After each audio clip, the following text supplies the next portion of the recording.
Future గురించి మాట్లాడేటప్పుడు I will study, I will go అని ఇంత సింపుల్గా చెప్తున్నారా? కానీ రియల్ న్యాచురల్ ఇంగ్లీష్ అది కొంచెం వేరేలా ఉంటుంది. రండి, మీ ఇంగ్లీష్ స్పీకింగ్ని కలిసి అప్గ్రేడ్ చేద్దాం. చూడండి, స్క్రీన్ మీద ఈ 2 వాక్యాలున్నాయి కదా. ఈ చిన్న తేడానే ఒక పెద్ద మార్పును తీసుకొస్తుంది. ఈ సెషన్ అయ్యేలోపు మీరు కూడా ఇంతే సహజంగా మాట్లాడగలుగుతారు. ఇదే మన గోల్. రైట్, మనం మొదటి అప్గ్రేడ్తో మొదలుపెట్టేద్దాం. ఇక్కడ మనం ఒకే ఒక సింపుల్ ఫార్ములా నేర్చుకోబోతున్నాం. ఇది మీ ఇంగ్లీష్ మాట్లాడే స్టైల్ని వెంటనే చాలా ఈజీగా నెక్స్ట్ లెవెల్కి తీసుకెళ్తుంది. ఆ మ్యాజిక్ ఫార్ములా ఇదేనండి. చాలా చాలా సింపుల్. విల్ బీ, దానికి మీరు చేసే పనికి అంటే వర్బ్కి ఐఎన్జీ యాడ్ చేయాలి, అంతే. Will be plus verb ING. ఈ 2 భాగాలు గుర్తుపెట్టుకుంటే చాలు, గేమ్ చేంజ్ అయిపోతుంది. సరే, ఇప్పుడు కలిసి ప్రాక్టీస్ చేద్దామా?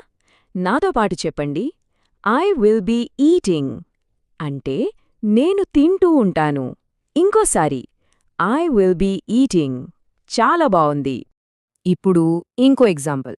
నేను చదువుతూ ఉంటాను. ఎలా చెప్పాలి? I will be reading. మళ్ళీ చెప్పండి. I will be reading. అద్భుతం. ఈ సెక్షన్లో మన లాస్ట్ ఎగ్జాంపుల్. నేను రాస్తూ ఉంటాను. I will be writing. ఈ సౌండ్, ఈ ఫ్లో మీ మైండ్లో ఫిక్స్ అయిపోవాలి. చివరిసారిగా I will be writing. Perfect. Okay, basics వచ్చేసాయి కదా. ఇప్పుడు మన వాక్యాల్ని ఇంకా పవర్ఫుల్గా రియల్ లైఫ్లో వాడేలా ఎలా మార్చాలో చూద్దాం. దీనికి మనం చేయాల్సింది ఒకటే, టైం యాడ్ చేయడం. ఉదాహరణకి ఒక కరెక్ట్ టైం తీసుకుందాం. ఈరోజు సాయంత్రం 4 గంటలకు. ఆ టైంకి ఏం జరుగుతూ ఉంటుంది? మా నాన్న దుబాయ్ చేరుకుంటూ ఉంటారు. చూసారా? టైం యాడ్ చేయగానే ఆ వాక్యం ఎంత ఖచ్చితంగా, ఎంత స్ట్రాంగ్గా వినిపిస్తుందో. At 4 p.m. today, my father will be reaching Dubai. ఇంకో ఎగ్జాంపుల్. రేపు ఏం చేస్తూ ఉంటారు? నేను క్యాటరర్తో మాట్లాడుతూ ఉంటాను. ఇదొక పక్కా ప్లాన్ని చూపిస్తుందన్నమాట. Tomorrow I will be talking to the caterer. ఇంకో టైం ఫ్రేమ్ చూద్దాం. సోమవారం సాయంత్రం. ఆ రోజు ఏం చేస్తూ ఉంటారు? నేను నైట్ షిఫ్ట్ చేస్తూ ఉంటాను.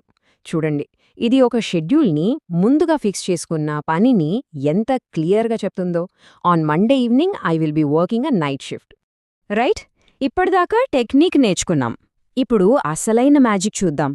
ఇది చాలా అంటే చాలా ముఖ్యమైన అప్గ్రేడ్.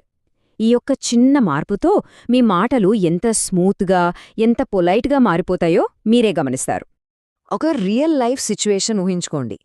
ఎవరైనా మీ దగ్గరికి వచ్చి మీతో 1 నిమిషం మాట్లాడొచ్చా అని అడిగారు. ఇప్పుడు స్క్రీన్ మీద చూడండి, 2 రెస్పాన్సులున్నాయి.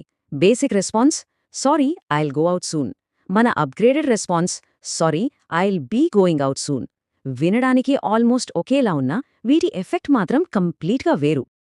అసలు ఈ అప్గ్రేడెడ్ రెస్పాన్స్ ఎందుకు బెటర్ అంటారా? ఎందుకంటే I'll be going out soon అన్నప్పుడు దాని అర్థం, మీరు అడిగారు కదా అని నేను వెళ్ళిపోవట్లేదు, నాకు ముందే వెళ్లే ప్లాన్ ఉంది అని చెప్పినట్టు. సో అదొక డైరెక్ట్ రిజెక్షన్లా కాకుండా చాలా సాఫ్ట్గా, న్యాచురల్గా, ఇంకా పొలైట్గా వినిపిస్తుంది. ఇదే అసలైన కమ్యూనికేషన్ స్కిల్. ఓకే, ఇప్పుడు మనం ఫైనల్ లెవెల్కి వచ్చేసాం. సింగిల్ సెంటెన్స్ల నుండి ఇప్పుడు మనం భవిష్యత్తులో ఒక సీన్ని ఎలా క్రియేట్ చేయాలో నేర్చుకుందాం. ఇది మాస్టర్ చేస్తే మీ ఫ్లో అచ్చం ఒక నేటివ్ స్పీకర్లా ఉంటుంది. వచ్చే ఆదివారం మధ్యాహ్నాన్ని మీ మైండ్లో ఒక్కసారి ఊహించుకోండి. ఆ సీన్ని మనం కలిసి బిల్డ్ చేద్దాం.